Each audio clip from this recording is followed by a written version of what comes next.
League. World starts in just under 24 hours, and we have a packed episode going over marquee matches, checking out the group stages, and free Time League starts right now. PTL, what on earth is going on? This is the year of SKT. And the faithful shall be rewarded. They're going to take a trip to Worlds. Hello everyone, and welcome to a special Worlds edition of Prime Time League. We're coming to you direct from Paris, France, where the 2015 League of Legends World Championship starts in less than 24 hours. Now I'm joined here on the historic River Seine by three compatriots as we prepare you for Worlds. And since Europe is the setting for the World Championship, it only seems fair that two of our EU LCS brothers in arms are here with us.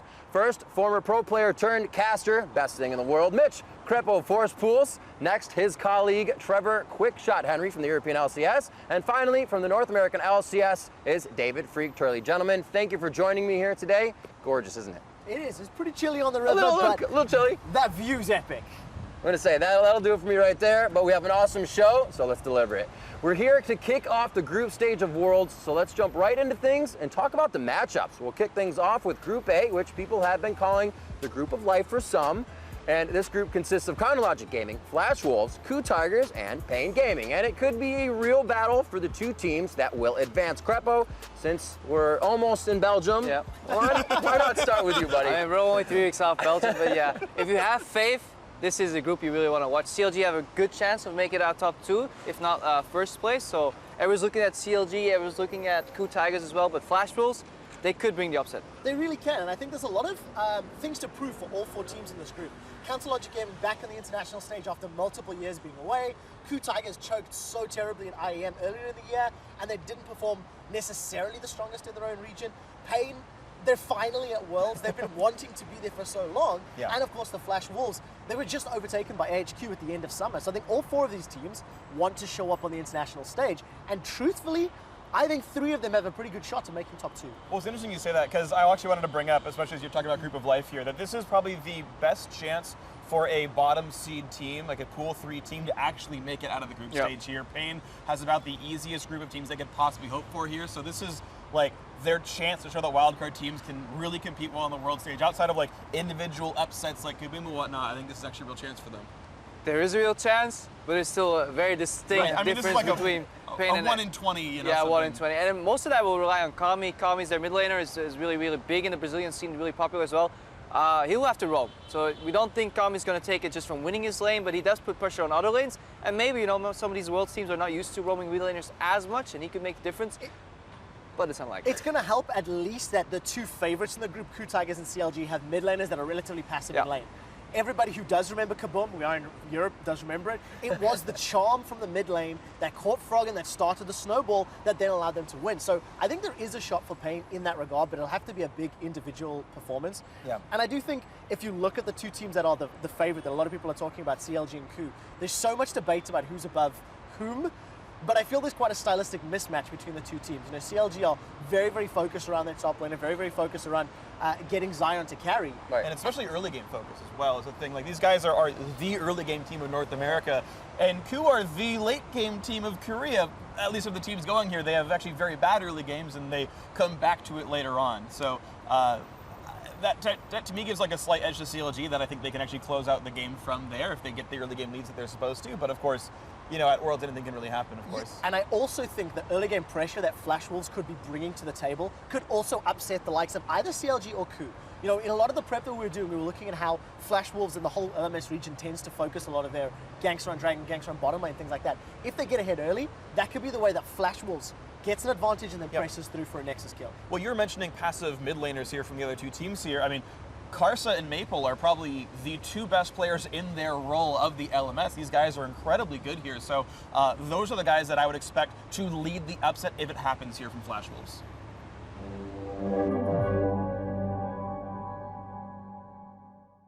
All right, guys, going to see if there's any future world champions coming out of Group A, but it's time to turn to Twitter and talk about the past world champions. We've got 5 of them in attendance here at this year's Worlds. Up first, Season 1 world champion XPeke. Used to play for Fnatic back then, now he's on Origin.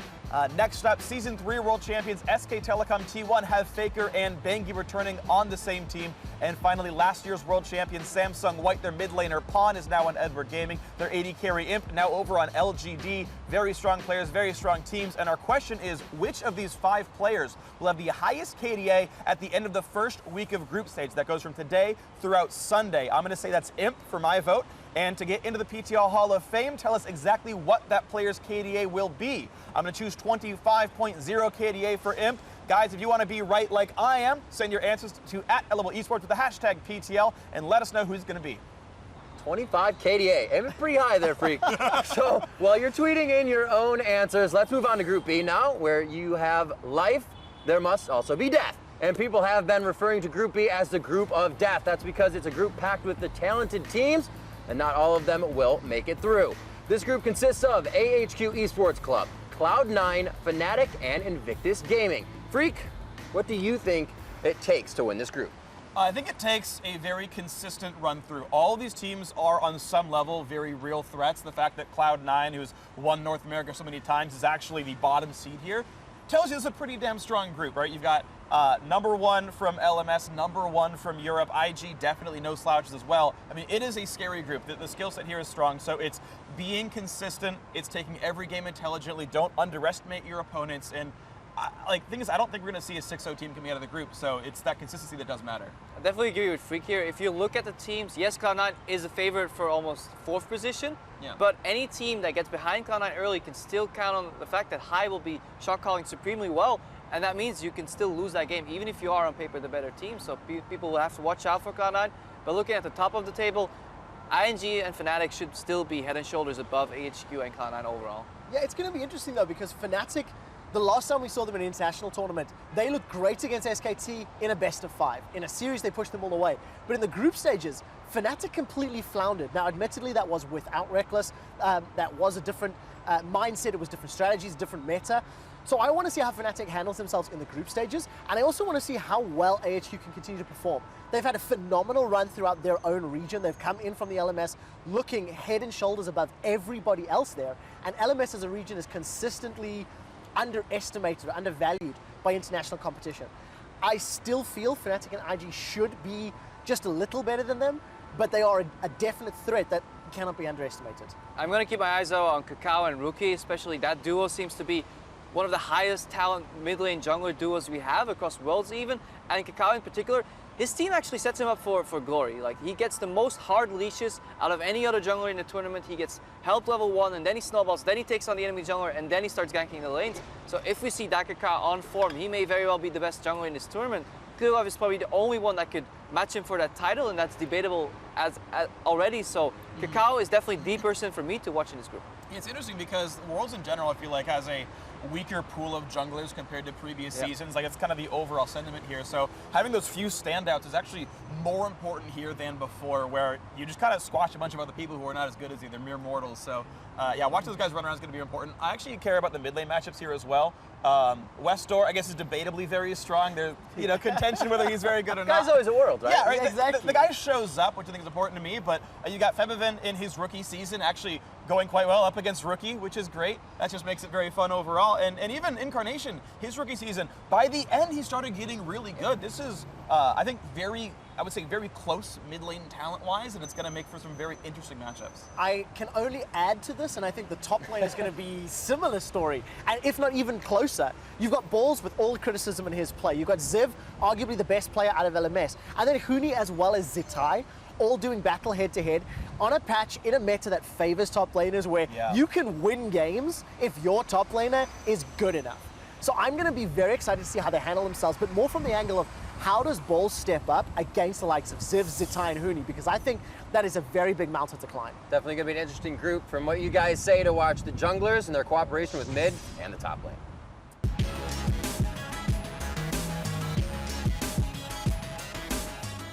Bienvenue à Tour d'Eiffel. Welcome to the League of Learning for 518. Now, guys, we're going to talk about what's changed compared to the previous competitive patches. We're going to start with the big three top laners, Fiora, is weaker base stat-wise. You might have seen her in the Chinese regionals.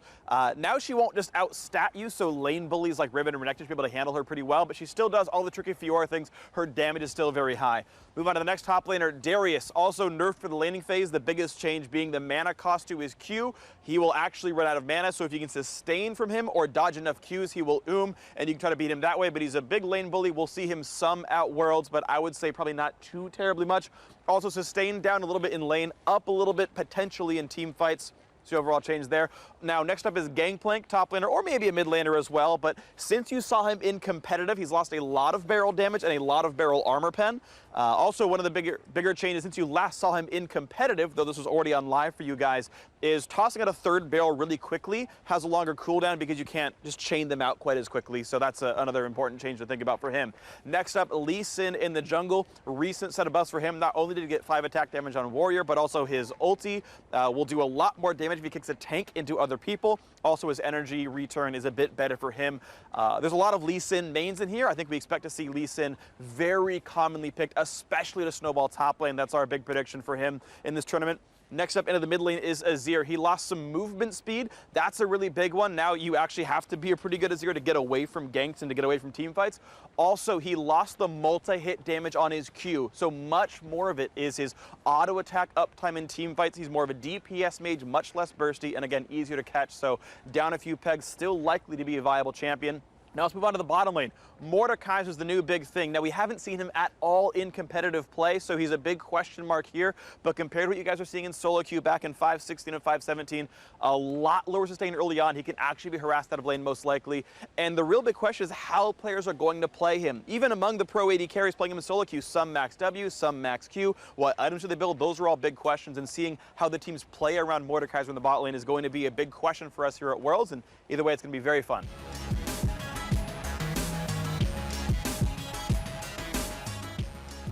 All right, now that your brain is filled with pick possibilities and patch notes that's going to fly into Worlds, it's time to talk about Group C. This group consists of SK Telecom T1, Edward Gaming, H2K, and the Bangkok Titans, also known as the Group of Deft. Trevor, I'm going to leave this one off with you. What is it? What do these teams need to do to get themselves out of group? Well, you've kind of pointed out already. There's two very clear favorites in this group, SKT and Edward Gaming. I'm very excited about seeing this matchup again, considering it was the finals of the mid-season invitational a few months ago, in which a Chinese team won an international tournament for the first time, knocking off a Korean squad. So I'm excited to see how it plays out. I'm still completely undecided as to who I feel will top the group, though, because I do think there's a lot of strengths in both squads. I think Edward Gaming may be hungrier for a win, maybe to prove themselves, but then for SKT, it's redemption. You know, they have to get revenge for losing last time. I think for H2K and Bangkok Titans, though, it is such a difficult task because I feel they are outclassed and mismatched in almost every single way against the other two teams. Yeah, it's going to be rough, honestly. Like, you've got BKT, you know, congrats to them. It's the first ever time we see a Thai team making it to Worlds. That's cool, but it's still their first season, and the GPL is not exactly a strong region, so it's not a lot of praise, unfortunately. Meanwhile, H2K, they're the number 3 team in Europe, but they got the number 2 seed, so they weren't put into Pool 3. I mean, yeah, they're pretty good, and Europe's a pretty strong region, but like, it's just, you have like the literal best team in Korea and arguably the best team in China. Like, good luck being as good as those teams. Yeah. And it's very, very top heavy. They're incredibly strong teams. Just the player talent pool there. Yeah. You have 4 or 3 world champions playing on the top 2 teams in that group. Like, just good luck. Yeah, for H2K and Bangkok Titans, it'll really come down to not even looking at top 2, but just taking games off these Titans. And then EG SKT this could be a preview of a potential world final already. Because these guys won't meet anymore, I believe, until the final itself. So it doesn't really matter who gets out of that group first. They both could make a run through the entire tournament, sweep it, and meet again in the final. So we'll see if they come in with full strength. Maybe, you know, tempered expectations, because EDG may want to hide some strategies as well. Nobody really knows. There is an important point, though, because you talk about, you know, taking first versus second. If you get second place in this group, you face a random number 1 team from the other groups. That's true. And that's a 1 in 3 chance of being LGD. Edward Gaming lost to LG. Like, they don't want to play LGD. That's a terrible idea. So it's weird because there is a very big reason to get first place here, because you might exit in the quarterfinals with the wrong quarterfinal draw. So as much as people like to say Chinese teams love to sandbag, you know, the games that don't matter and you know, bring the dank memes out. Actually, first place Pretty can important. mean a lot. I mean, or second place It means you is. face CLG, and then it's free anyway. Well, I also want to talk about the mid lane matchups in this particular group. Trial You've by got fire. 3 Korean squads. You've also got Ryu playing for a European team up against Faker. I mean, the quintessential gif of Z v Z. And I mean, he's come out and he said, look, I'm going to first pick Z. I don't expect that to happen, right? But I'm very excited to see how that plays Bold. out. Then you've got Pawn in the mix as well. G4 from the Bangkok Titans is going to have a very good proving ground to see where he ranks, because at the international wildcard, G4 absolutely stomped the rest of his competition. Yep. So now we get to see a good barometer as to where he's going to measure versus these 3 Korean gods, for lack of a better word. Yeah, and then looking at Rio and to an extent HTK, they embraced their fate though. Once the live reactions came out to the group tile, they all went on Twitter, it's like, yeah guys, that's it, nice vacation in Paris. So they do seem to be okay with knowing that they're likely not going to make it out of groups, but we may see some spectacular strategies, some cheese come out. You never know. There's one thing to point out though, is that it's double best of 1. So if you can win 1 game against either of those teams, and that ends up being the second place group, you force a tiebreaker already. And then you get smashed.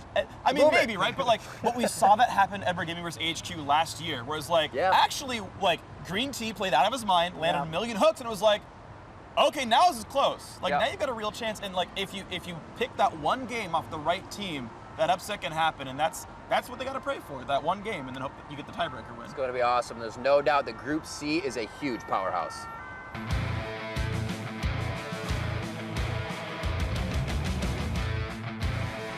All right, guys, so with all of the talent assembled in one place, we wanted to see what your favorite matchup or kind of marquee matchup would be coming into Worlds. Now, you can obviously go on and talk forever, so we're adding in the death timers. You're going to have 45 seconds to talk about the matchup that you think will be the marquee matchup coming into Worlds. I believe, Freak, we will start with you. Yeah, well, we're here in Paris. They're known for baking very good things, so they should bake us some apple pie. I want to know how North America's premier bot lane of Rush Hour is going to do up against the Coup Tigers with Prey and Gorilla. Prey and Gorilla are very well-respected players. They're among the very best in Korea. Gorilla is kind of, I would say, most known for bringing Janna to the world stage and making everyone realize this was a good champion, so he's an innovator as well. And so seeing how Doublelift and Afro can do against 2 of the most experienced Koreans in the world stage, and you know, they're known for winning lane in North America, they're known for being the best bot lane in North America, they're known for winning games by themselves. CLG, though they're still a fairly branched out team, still does center a lot around Doublelift, so seeing how those 2 are going to do, and basically just to prove that North America has a talent pool, that North America has good players, because I really do believe in NA this year. I said a few months ago we're going to see 2. Oh, you're done. Okay. That was great. Fantastic. Quick shot. You now have the pavement, cobblestone, what have you. Take it. Okay, let's go. I'm going to look at Group D. I think my marquee matchup has to be the AD carries of Imp and Niels. Both of these guys are outspoken. They are confident. They have bravado for days, and they do not crack under pressure. These are guys who can single-handedly carry games. They can turn an entire team fight, they can turn an entire match, they can turn the group stage in favor of their particular squads. I also do not think Niels has a penchant for wanting to cry. This is something that Imp has a history of making his opponents do. So I want to see whether or not the European talent, the European rookie of the split, the guy that came up and made Origin an absolute threat, will be able to stand up, go toe-to-toe with the likes of Imp, with the likes of LGD, and I really want to see how Niels is going to be able to carry himself. All right, tissues or not, you feel like that's going to be a fantastic game. Preppo, we're moving on to you. What do you feel is going to be the marquee matchup here? As a long-term Western fanboy and player, I'm just looking at 2 Western mid laners here, Expeke against Bjergsen. I think Origin as a team, in every position except mid, have more talent or have the better player compared to TSM currently, but I think the mismatch there is in the mid lane, and TSM's strongest player is Bjergsen, Origin's weakest player is Expeke, and I think that's where it can go wrong for them, because the amount of resources TSM consistently funnels into Bjergsen, including jungle camps, you know, tower gold, even farm share post 15 to 30 minutes, is significantly more than what Expeke gets from Origin. He usually has to clean up, he plays the utility role, doesn't really get to have any ganks, so if TSM gets their synergy together, gets Santorin ganking from Bjergsen, that matchup can win, spill over, and win over the entire map for TSM.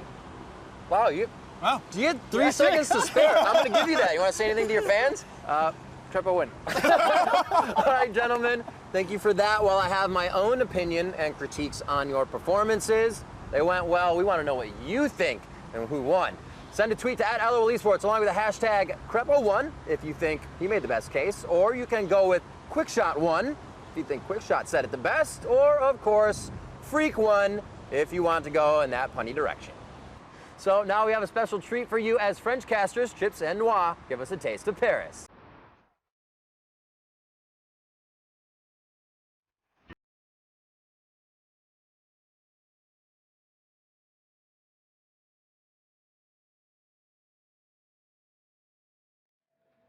Hi everybody, welcome to the 2015 World Championships in Paris. The city is pretty well known for art, monuments, and of course the food. And here at Au Pied de Cochon, it's really good. Let's take a look inside.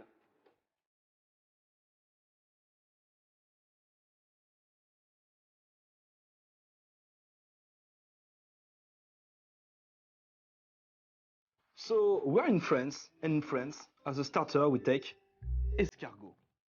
Escargot in English is like snails.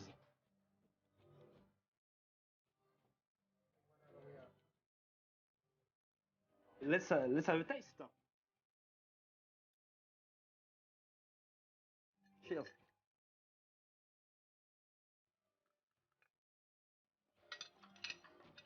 That's really, really good. So we are done with the starters and we are going to have the main course, which is andouillette. Andouillette is a sausage made from chitterlings, and actually that's one of the things I like the most in French cuisine.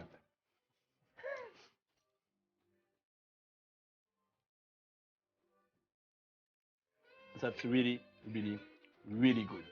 And generally, you eat the andouillette with some French fries. You can eat with some vegetables, but fries are French.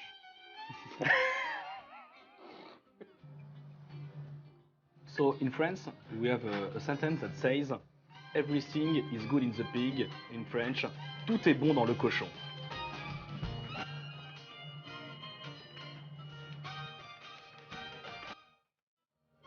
We are going to have the rest of the pig now.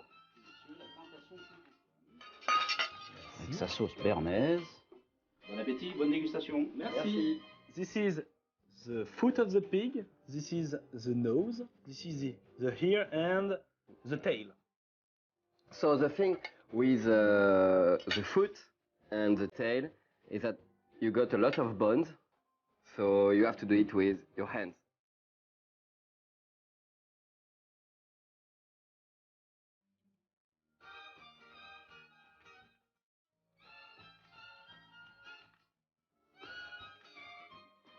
So after a good meal, of course, you have to have a good dessert, and it's Crêpes flambées au grand marnier.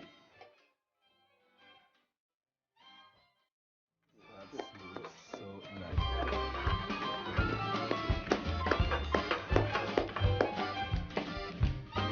Merci beaucoup. Bon appétit. So guys, it was a pleasure to have you for this excellent meal. I hope you will have a memorable and excellent World Championships 2015. And bon appétit et au revoir. Au revoir. All right, so we've talked about the group of life, the group of death, and the group of deft. Now it's time for Group D, which might as well be Group Black and Blue after the fighting it's going to require to advance from this group. The group members are KT Rolster, LGD Gaming, Team Solo Mid, and Origin. Freak, I'm going to start with you. What's it going to take to come out of this group? It's going to be interesting because I think it's going to take defeating the #2 team in Korea. Like, KT Rolster are pretty good. It's interesting because judging the LCK as a region after they lost like 15 of their top 20 players is a little bit hard. People still think Korea is very, very strong, and certainly KT Rolster is a good team. But I think this is actually a real chance for Origins, a real chance for LGD, and TSM has to play very far up to catch up to this level. I just think it's scary the fact that TSM is almost favored for 4th place. Yeah, I think so. Coming into this season, nobody would have expected TSM going to Worlds because they made these big statements like, only thing that matters for us is Worlds, you know, we're just going to go to the season again, we're looking to improve, we're looking to expand infrastructure, but it all came like falling down at the end. They had a one-dimensional style, everything revolved around Bjergsen. They tried going to different areas, but they just really didn't succeed. And right now, they just have to fight their way even up to 3rd place, possibly. It's a difficult setup, and of course the game has moved away from that sort of solo mid-carry style over the last year. We're seeing a lot more prevalence of obviously the jungle top coming into play, the jungle supports. I know we've been discussing quite extensively how the jungle and supports can impact the game. And when you look at the likes of TSM, they just don't have the same ingredients that a lot of these other players have. You contrast the likes of Centauran and Lustboy versus Amazing and Mythy, for example, versus TBQ and PYL. I mean, Imp has said quite openly that he went to LGD because of PYL and his ability to lead and shot calling games. So it's going to be a difficult task, but I'm also very excited to see how these other 3 very strong jungle supports duos can impact the map and roam and get to the other lanes. Yeah, I mean, talk about Peekaboo here on KT Rolster. Like, he's the reason that KT Rolster is even good right now. They're like a 5th place team that wasn't going to go to Worlds, and he shows up. His roaming's really good. He's making so many plays around the map. Now, that does mean that Aero might be left alone a little bit, and if a team has a very aggressive duo lane, like LGD, they can abuse that, and Imp's going to have a field day, I think, winning a 2v1 lane. But you know, that's the thing, is you have very different styles here. TSM are very, very, very slow. They're the only team at Worlds to have a gold deficit on average in their region. Like, they have horrible early games, and yet top lane is full of lane bullies and snowball-y, like, hyper carries. And so either Centauran learns how to gank for once, at least a lane that doesn't have Bjergsen in it, or TSM gets rolled over. Meanwhile, you have some really, really, really scary top laners, like Acorn and Soaz, who's actually quite good this year, and Someday. Who's like the Korean top laner right now. And those are the guys to really watch for, and I think those are the guys that have the most sort of ability to carry the group.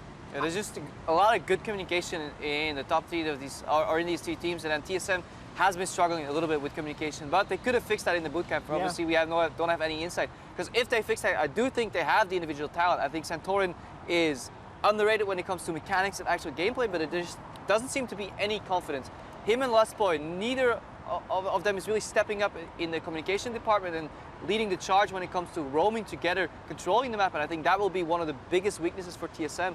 But I think in raw talent, they still have what it takes to at least challenge these teams. I'm very interested to see how Origin steps up as well.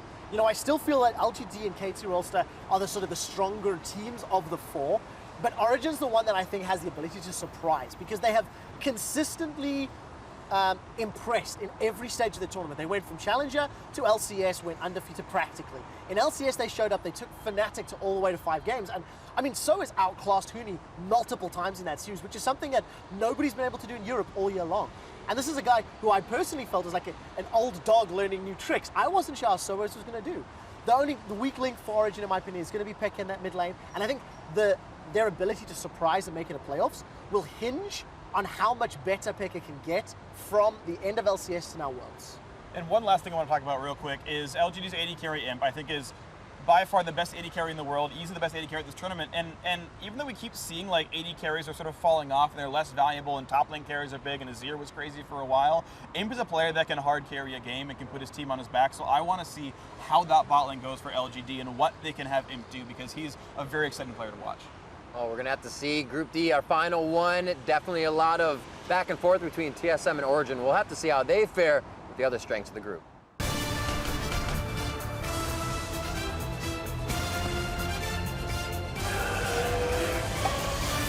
That's how I pick him.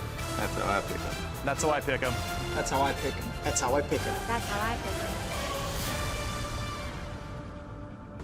All right, so we've heard the experts talk about the teams, and now it's time to lay it on the line and pick them. This is where we pick the 2 teams that will make it out of each group stage. Here's who I picked. Coming out of Group A, I believe it is going to be CLG and the KOO Tigers. In Group B, I have Fnatic over IG. Looking at Group C, I have SKT over EDG, something we've talked about a little bit in the group. There'll be some back and forth. And LGD over KT for Group D. Now I'm going to pass it down the line. Crepo, what are you looking at for the groups, buddy? I completely agree with you here. Again, in Group A, I have the faith CLG over KOO Tigers. Group B, I have to rep Europe. You know, Fnatic's going to take it out. IG a close second, of course. SKT is going to trump EDG this time, and they're going to go all the way to the final, but we'll see about that later. And then LGD, obviously they're going to trump KT. Impin ain't easy. All right, you go next. All right, fair enough. I'm going to be similar, but with a slightly different flavor. I think CLG will also beat KOO Tigers in Group A. Repping European pride here in Paris, Fnatic will be over IG, and I think convincingly. Now, I want EDG to beat SKT. I just think they'll play second in group, unfortunately. Right. And then finally in group D, I think Origin are going to surprise, and I think it'll be LGD first and Origin second. All right, so I like you got some smart things going on. Yeah, so as you guys said, Group A, Group B the same, CLGQ, Fnatic over Invictus. Next up, I do think Edward Gaming will win this one because I think there is a reason to get first place and they are the stronger team, so EDG over SKT. And finally, I agree with you. Yes, LG is going to win this. They probably win the entire tournament, but number 2 team, Origin, will beat up on KT Rollster. Oh. So remember, you can pick them along with us, and there are some nifty prizes involved. Just head over to pick'em.lolesports.com to choose your teams and get all the info. And to help you show support for your picks, you can also sport new team icons. All the World Championship team icons are available in the store, and you can show it off by hitting Control-6 in-game to show off your favorite team's colors. All icons are available right now, and a portion of each sale goes directly to the teams. So all of your choices will lock in just before the start of the first game on Thursday. So let's check out the schedule for the first part of the group stage. Things will kick off with the opening ceremonies tomorrow at 4 p.m. Central European Summer Time, which is 7 a.m. Pacific. And right after that, Fnatic and Invictus Gaming will hit the Rift in the first game of the 2015 World Championship. The games will continue on through Sunday for the first group stage, and the second group stage will start next week. And, of course, Primetime League will be with you throughout Worlds to kick off each stage. You can catch us again next week before the second part of the group stage on Wednesday, October 7th at 9 p.m. Central European Summer Time and 12 p.m. Pacific. We'll head back on October 30th for the finals. And that's about going to do it for our first Worlds edition of Primetime League. There will be a lot happening at Worlds, so remember that when the games spin up, send us your favorite incredible moments from the teams. Just tweet them to us at LOL Esports. Use the hashtag #ThePenta. You know the drill. We'll compile the best of the best. Now, as everyone prepares for the 2015 World Championship to begin tomorrow, let's check out the 5 best plays from the teams who will be competing. Or as the French would call it, Le Penta! Grabbing the number 5 spot is CLG's bot lane with the Ballista play. Keep missing. Oh, the flash hook! They got him! Xiao goes down. That was beautiful. The Ballista play pulled off perfectly right there. Charging in at number 4, Fnatic's Reckless gets an explosive pentakill. There goes Yellowstar, another taunt. Hooney's looking for Miffy. Wild Growth will slow them down. Glitzerlance connects as well. And Reckless plus, that's a kill to Reckless rather. That's a double. He's looking for more. That's a triple. He's looking for 4. That's the quadra. He will get it. The reset forward, looking for a pentakill. We're in Sweden. The Swedish AD carry gets a pentakill. Reckless is on fire today. SKT's Faker outplays KT's Nagne as he dashed into our number 3 spot. Level 6, they get the flash from Nagne. Faker comes in. He's got the ult. He's got the kill. Dodged that petrifying gaze so beautifully, I almost couldn't see it. Drifting in at number 2, LGD's Godfrey sweeps his way through a 1v2. Yasuo gets the knock the wing rolls down, gets the kill, drinks out the tie, gets his flow back and kills the tie, somehow gets the double. Unbelievable. He gets that second ultimate, uses the sleeper, denies vision, knocks him up, gets the auto attack into crit, dashes through the wind wall as he places it down a second time, and he has the shield, gets the knock up again. Unbelievable. And at number 1, Depth puts EDG on the path to the World Championship with a series-ending pentakill to secure the LPL Spring title. He's so close, and Akon forced the pot lane. Clearlove going back in. Akon around the side, but Depth finally makes it in. Godby getting tanked up as well. Clearlove actually dies as Pawn goes back in, and Mako's not here, and Depth now peeled away, but Korra does so much work in the back line, but it might not be enough here. Pawn needs to find a kill to win, but he QSS's out. Imp gets the kill. That's 2 kills. Depth goes back in, flashes aggressive. Pawn needs to tie it away. Deft, what the hell? Gets a triple kill, gets the quadra, gets the pentakill. What on earth is going on?